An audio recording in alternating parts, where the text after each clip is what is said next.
दोस्तों आज के इस वीडियोस में हम धरती कैसे बनी और कैसे जीवों का जन्म हुआ आदि के बारे में विस्तार से बताएंगे।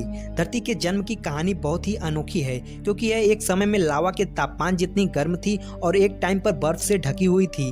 धरती को रहने लायक बनाने में मिलियन साल लग गए और हम इंसानों ने बहुत कम समय में इसको अंदर से खोखला करना शुरू कर दिया है, जो कि बहुत ही शर्म की बात है। तो चलिए दोस्तों इस रोमांचक वीडियोस को शुरू करते हैं। वीडियो के अंत तक बने रहिएगा।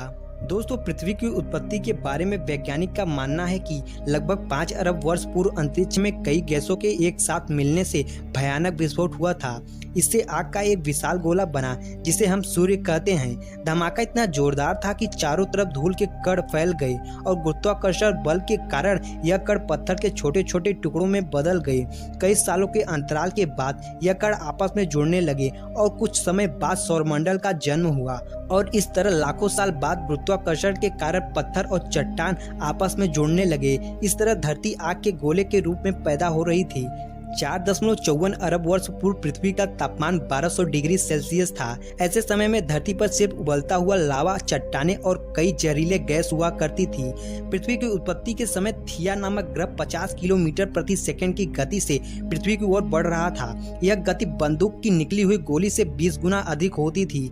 ऐसे में जब थिया ग्रह पृथ्वी की सतह से टकराया तो जोरदार विस्फोट हुआ, जिससे बहुत सारा कचरा धरती से बाहर निकल गया और साथ ही वह ग्रह धरती में समा गया।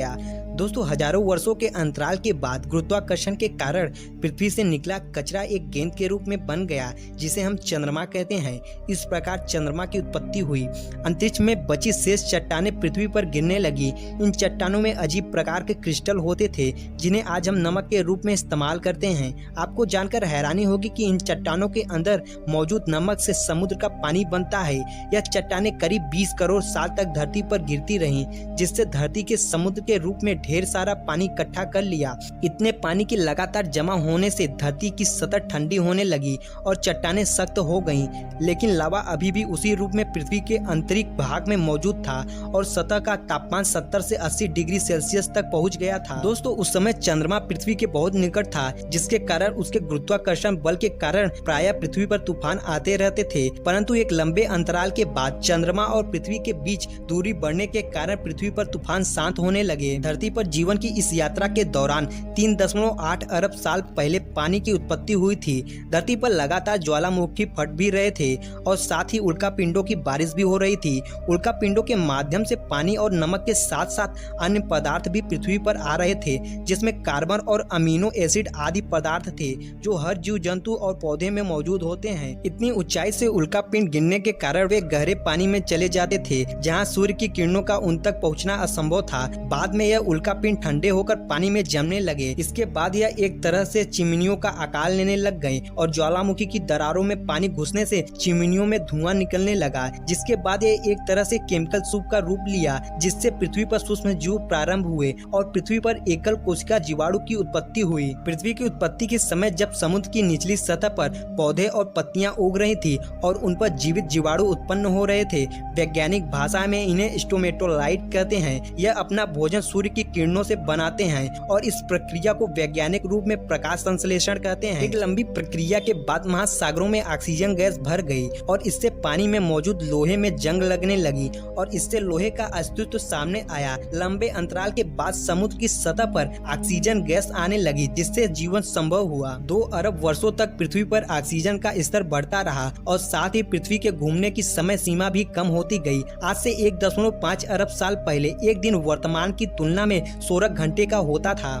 धीरे धीरे समय के साथ साथ समुद्र के नीचे की भूमि की सतह बड़ी प्लेटों में तब्दील होती गई और उसके नीचे के लावा ने ऊपर की सतह को गतिमान कर दिया। ऐसे में पृथ्वी की सभी प्लेटें आपस में जुड़कर एक विशाल द्वीप बन गई। इस तरह लगभग 40 करोड़ साल पहले पृथ्वी के पहले सुपर कॉन्टिनेंट रोडेनिया का निर्माण हुआ था। इससे अब पृथ्वी का तापमान घटकर 30 डिग्री सेल्सियस हो गया था और दिन 18 घंटे लंबे होते थे। उस समय पृथ्वी की स्थिति वर्तमान मंगल जैसी ही थी। दोस्तों इतने सालों के बाद भी ज्वालामुखी के फटने और जहरीली गैसों के निकलने का सिलसिला अब भी जारी था। जहरीली गैसों में कार्बन डाइऑक्साइड सूर्य से निकलने वाली किरणों को अवशोषित करने लगी और इससे पृथ्वी का तापमान बढ़ने लगा।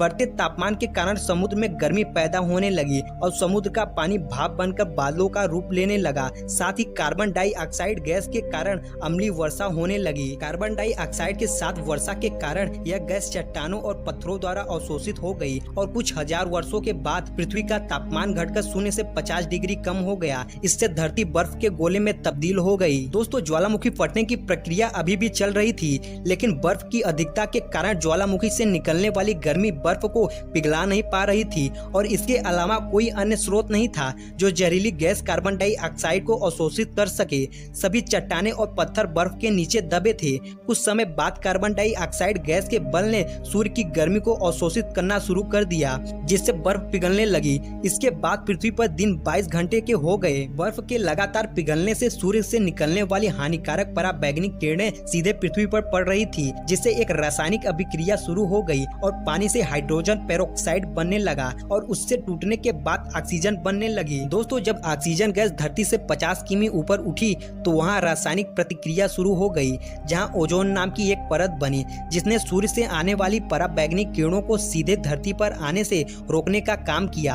अगले 15 करोड़ सालों तक इस गैस की परत मोटी होती चली गई और इधर पृथ्वी पर ऑक्सीजन गैस की मात्रा बढ़ने लगी, जिससे पेड़ पौधे अस्तित्व में आ गए और दोस्तों हमारी पृथ्वी पर जीवन पनपने लगा। दोस्तों, आशा करते हैं वीडियो आपको अच्छा लगा होगा। वीडियो अच्छा लगा हो तो एक लाइक कर दीजिएगा और ऐसे वीडियोस के लिए हमारे चैनल को सब्सक्राइब करना मत भूलिएगा। मिलते हैं किसी नेक्स्ट वीडियोस में।